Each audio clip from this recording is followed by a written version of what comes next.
Dans cette vidéo, nous allons aborder un point qui revient très souvent lorsque tu veux acquérir un bien, ce sont les séquestres. Oui, je te parle bien de séquestrer ton argent, tu vas comprendre le principe, est-ce qu'il y a des obligations ou non, et quelles sont les techniques si tu ne peux pas séquestrer l'argent ou si tu ne veux pas, à aborder lorsque tu vas signer ton compromis.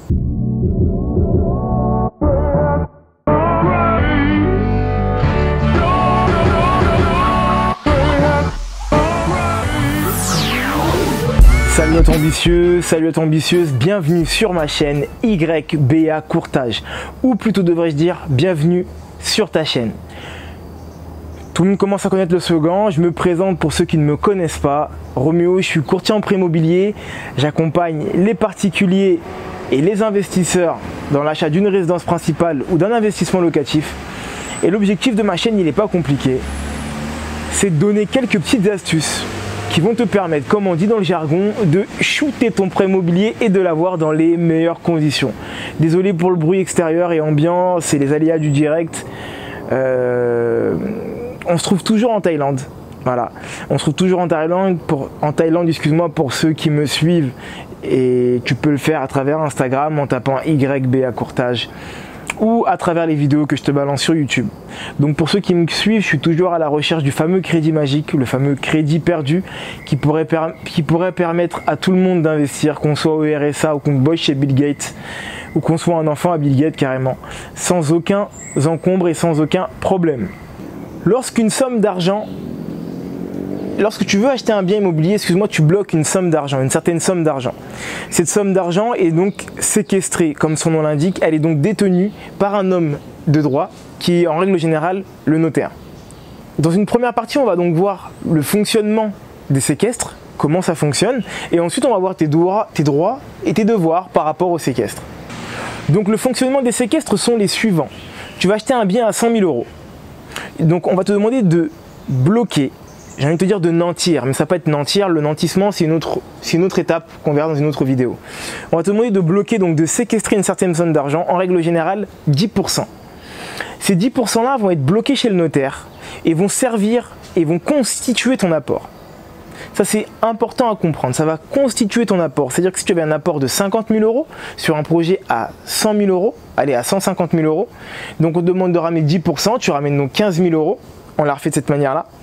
Il y a donc 35 000 euros qui restent et qui serviront, excuse-moi, d'apport lors de l'acte authentique. Donc cette somme-là va être bloquée par le notaire et elle va être préservée et gardée durant toute la durée et toute la tenue de vie du compromis ou de la promesse de vente jusqu'à l'acte authentique. C'est donc une somme qui est demandée en règle générale par le vendeur. Le vendeur, ça lui permet lui de se rassurer. Au final, c'est une fausse assurance parce que si tu n'as pas ton financement, tu récupères tes séquestres. Mais ça, on en parlera dans la seconde partie. Mais ça permet donc au vendeur de se rassurer, de voir ta solvabilité d'une certaine manière. De se dire, ok, il a 10 000 euros, il a les 10% de la valeur du bien. Et donc, il peut être en capacité de pouvoir acheter mon bien immobilier en fait. Donc voilà, c'est aussi simple que ça. Les séquestres, c'est une somme que tu gardes, que le notaire va garder durant toute la période du projet et durant toute la période de la durée de vie du compromis, du contrat, c'est plus simple, du contrat qui est signé entre les deux parties. Et ça va constituer ton apport. Ça peut être un apport supplémentaire. Ça va constituer ton apport. C'est très important ça à comprendre. C'est-à-dire que toute somme d'argent que tu vas sortir lors de ce contrat, ça va être des sommes à déduire lors de l'acte authentique. Donc si tu as 50 000 euros et que tu as déjà sorti 15 000 euros, c'est donc 15 000 euros en moins à sortir lors de l'acte authentique. Ce n'est pas 15 000 euros à ramener de manière supplémentaire lorsque tu vas signer ton acte authentique. Parce que des fois, j'ai des clients qui me disent « mais j'avais 50 000 euros, mais j'ai dû mettre 10 000 euros, 20 000 euros en séquestre. Comment je vais faire pour pouvoir retrouver ces 50 000 euros ?» Non, ces 20 000 euros, ces 10 000 euros que tu as mis sont déjà dans l'apport que tu ramènes. Ainsi que d'autres frais qu'on verra dans une autre vidéo. Je te résume la fin. Je te résume enfin. C'est une somme qui est bloquée chez le notaire et qui constitue ton apport. Ça, c'est le premier point qui est important.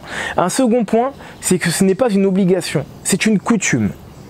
C'est-à-dire que tu n'es pas obligé de mettre des séquestres, c'est juste une coutume. Excuse-moi hein, si je regarde un peu en haut, en l'air, parce qu'il y a des singes qui passent partout depuis tout à l'heure, tu t'en rends pas compte, mais j'espère d'ailleurs que tu t'en rendras pas compte, parce que si c'est le cas, c'est qu'ils vont prendre le caméscope. Mais du coup, voilà, ça alerte un petit peu mes signaux d'alerte. Bref, excuse-moi. Donc, je te disais que ce n'est pas une obligation, mais c'est tout simplement une coutume que nous avons, qui est donc de séquestrer 10% de la valeur du bien que tu souhaites acquérir. Et voilà, c'est la fin de cette vidéo. J'espère qu'elle t'aura plu, j'espère que tu auras pu comprendre la notion des séquestres. Dans la seconde partie, nous parlerons des conséquences, des droits et des devoirs que tu peux avoir par rapport au séquestre, ainsi que les droits et les devoirs également du vendeur. T'as vu, je prends des risques pour toi, hein. Il y a peut-être un gorille qui va venir et m'attraper au dernier moment.